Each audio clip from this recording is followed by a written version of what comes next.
Hello, my name is Anna and I'm a teacher in Animus. Students in Animus and some in COA are sensory learners. If you have a sensory learner at home, you are probably trying to think of different ways to engage them whilst they are at home and not at school. I would like to give you some ideas of things you can use around the house to create some sensory conversations with your child. I have a few objects that I have just had a quick rummage around and found, and I think it's amazing what you can get out of them when you look at them as one object. So first of all, I have some tin foil. This is very reflective and it makes a good noise. And you can crunch it into a tight ball and you can throw it. You can unravel it a little bit. And if you have a torch,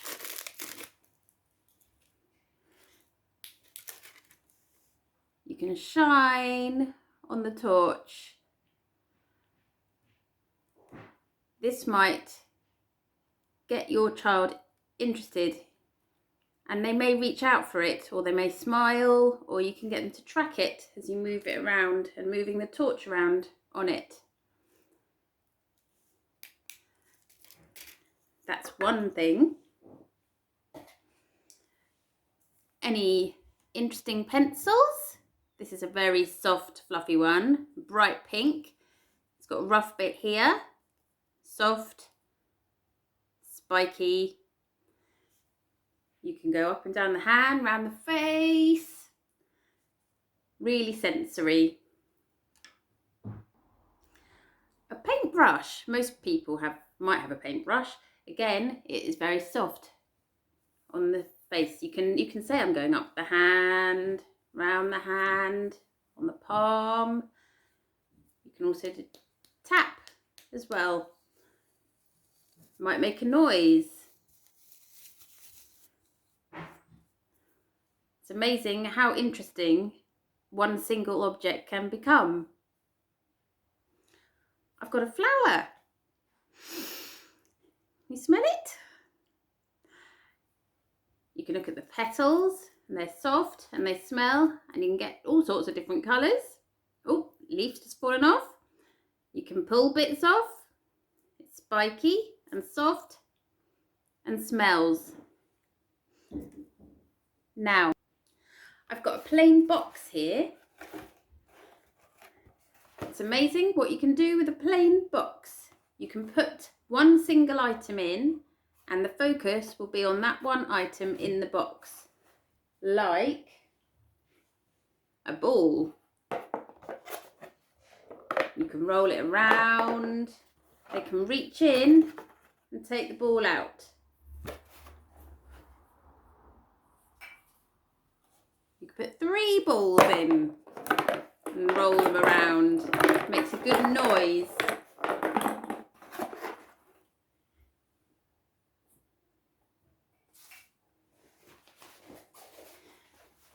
I've got my son's sport bag here. If you put it in the box,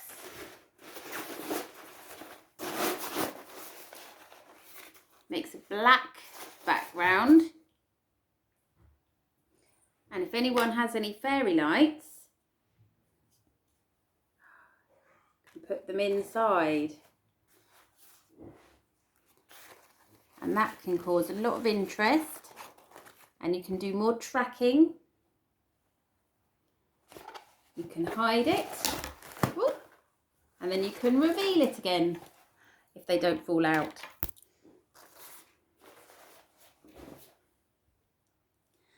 If you've ever been to the circus and you've bought one of these very expensive things and have one lying around, then they're always pretty good to get back out again.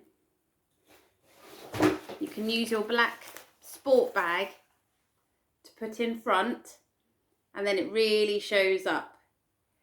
You can get a bit of anticipation going because you can count down to say you're going to turn it on.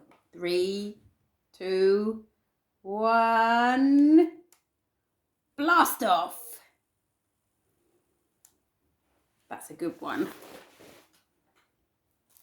If you ever keep bits of wrapping up paper, or if you get any flowers sent to you ever and keep it, this is a bit like the tin foil. Very shiny, makes a good noise, really good with the torch.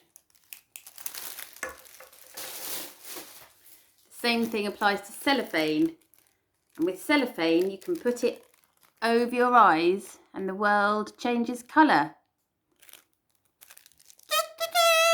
You can also make a good tune. I expect you might have a lot of rolls knocking around at the moment.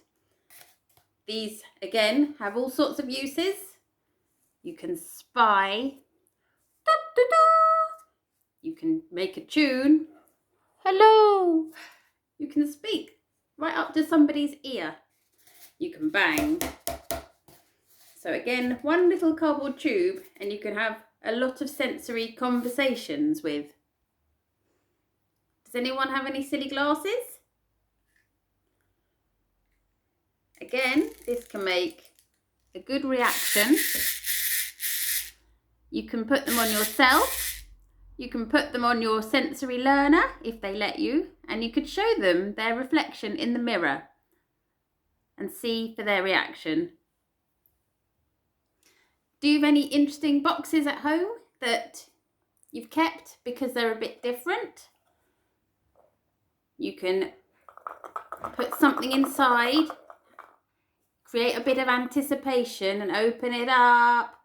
Oh, there's 3 little balls in there.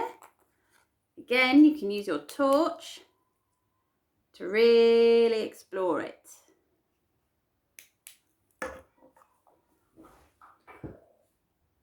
On a similar theme of building up anticipation of finding objects, you could put something in a bag, an old party bag. This one was mine. It's rustly and it's bright yellow. It's got a nice pattern on it. You can do lots of rustling and shaking, and you can encourage, if they can, to take their hand in and pull out something that might be in it, like bubbles. You can use your torch again and the bubbles can shine. Most people like bubbles.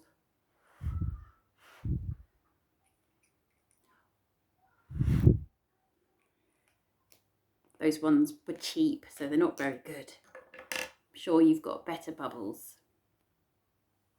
You can never go wrong with a wooden spoon and a saucepan, 2 items that most people have in their house. You can make good noises there, there, there, there, and there. You can get your lights again, and you can put them inside. They even make a good noise themselves and shine up.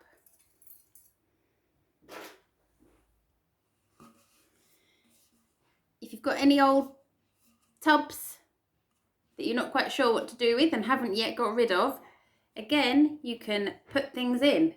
You can bring out the balls. Ooh, 1, 2, 3. And you can roll them, shake them. Ooh, this one's got a good bottom. You can get your wooden spoon.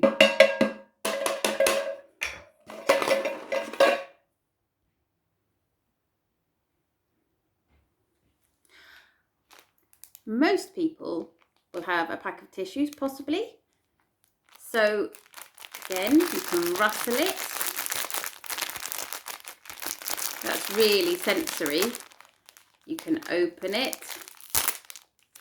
You can take one out. You can open it.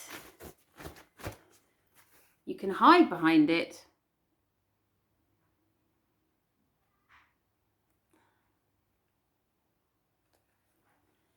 you can do my favourite party trick.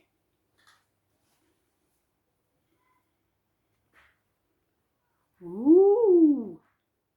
Ooh. Wind-up toys are always brilliant too. This belongs to my daughter. If you find the box again, put it in.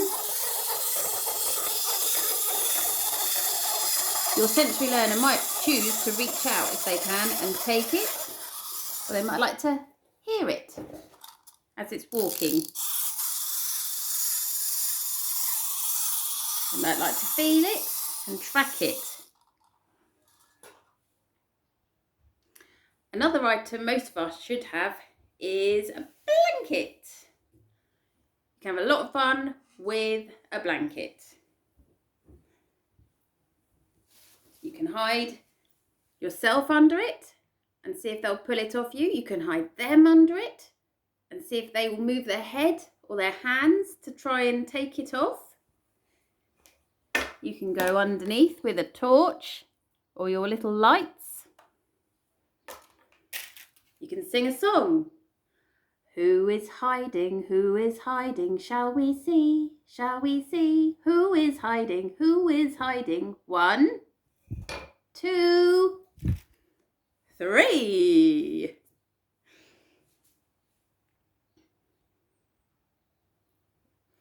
Another really nice sensory thing to do that most people might have around the house is a hand massage. You could put the lights down a bit lower. You could just put on a few little lights. And you could put on some nice relaxing music. You can smell the hand cream. If you have 2 different ones, you could give your sensory learner a chance to smell the 2 and see which one they might prefer. And then you can do a nice hand massage. And that can end your session. So I hope some of this might be useful. You might realise that around the house are all sorts of things that you could do to have a nice little sensory conversation session with your child at home.